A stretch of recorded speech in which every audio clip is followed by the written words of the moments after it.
बिहार में चुनावी हलचल है और इसी चुनावी हलचल के बीच पशुपति पारस को लेकर एक बड़ी खबर सामने आ रही है।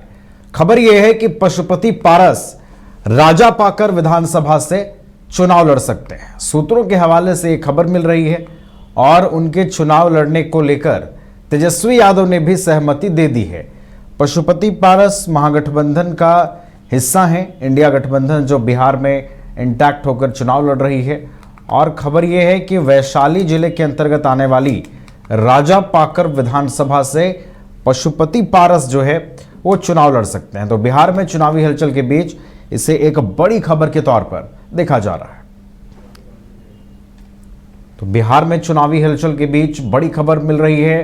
पशुपति पारस राष्ट्रीय लोक जनशक्ति पार्टी के जो प्रमुख हैं वो राजापाकर विधानसभा सीट से चुनावी मैदान में उतर सकते हैं। चुनावी बिगुल बिहार में कभी भी बज सकता है और इसी बीच ये बड़ी खबर मिल रही है। पशुपति पारस राजापाकर विधानसभा सीट से चुनाव लड़ सकते हैं। तेजस्वी यादव ने पशुपति के चुनाव लड़ने को लेकर सहमति भी दे दी। हमारे साथ हमारे सहयोगी अंशु भी फोन लाइन पर जुड़ गए हैं, उनका रुख करते हैं।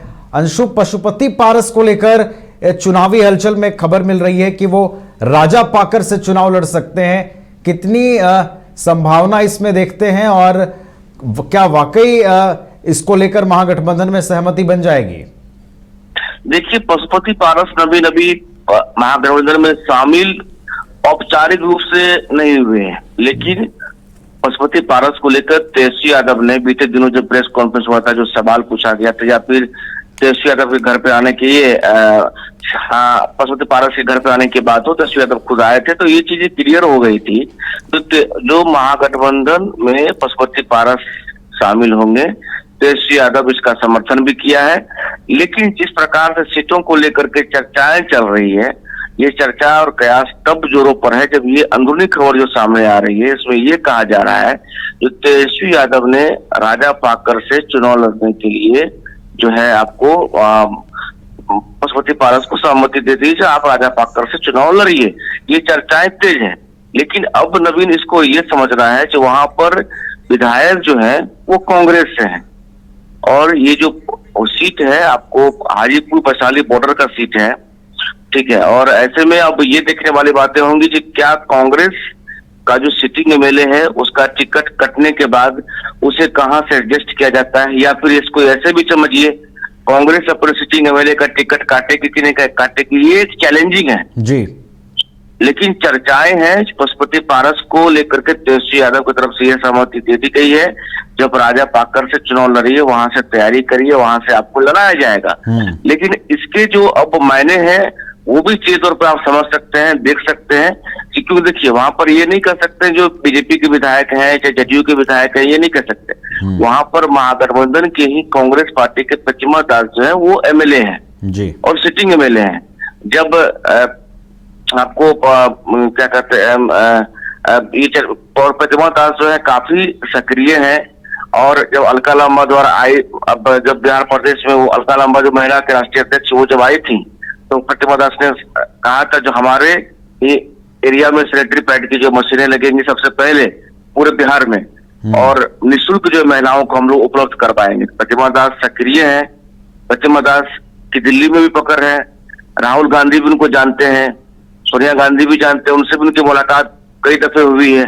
अब ये एक चैलेंजिंग है कि क्या प्रतिमा दास का टिकट ऐसे में काटा जा सकता है, क्या यह सीट कांग्रेस इस प्रकार से जीती हुई है या सीट पशुपति पारस को तेजस्वी यादव दे देंगे, ये एक चैलेंज का विषय जरूर है। लेकिन चर्चाएं भी एक तरफ दूसरी तरफ है कि पशुपति पारस को राजापाकर से लड़ाया जा सकता है। नवीन अभी कुछ भी आदित्य में कुछ भी संभव है, आप भी जानते हैं, लेकिन चर्चाएं भी एक तरफ है, दूसरी तरफ हम आपको ये भी बता रहे हैं वहां की मौजूदा जो है हालात क्या है। तो इसको आप ऐसे समझिए जो चुनाव है कुछ भी हो सकता है, लेकिन जो भी होगा इसके लिए हम लोग को इंतजार करना होगा। नवीन चलिए, तो ये चैलेंजिंग होगा। हालांकि जरूर ये खबरें आ रही हैं कि राजापाकर से उन्हें चुनाव लड़ने को कहा गया है, लेकिन देखना होगा कि चुनावी संभावनाओं को देखते हुए, चुनावी गणित को देखते हुए किस तरह का फैसला लिया जाता है। बहुत बहुत धन्यवाद अंशु आपका हमारे साथ जुड़ने के लिए। पूरी जानकारी हम तक पहुंचाने की। गोल जहां 27 वर्षों के सफर में 17,000 से भी अधिक छात्रों ने डॉक्टर एवं इंजीनियर बनकर भरे सफलता की ऊंची उड़ान, जहां साधारण छात्र भी असाधारण सफलता प्राप्त कर बना रहे इतिहास। दूरदर्शी शिक्षाविद श्री विपिन सिंह के मार्गदर्शन में मेडिकल एवं इंजीनियरिंग के लाखों छात्रों के लिए आशा की किरण के रूप में gold result factory. H2O City, higher quality of living, a project by Anshul Homes. Luxury 2 and 3 BHK flats with garden attached balcony. Amenities are valet parking, swimming pool, clubhouse, kids play area, badminton and basketball courts. Anshul Homes, H2O City.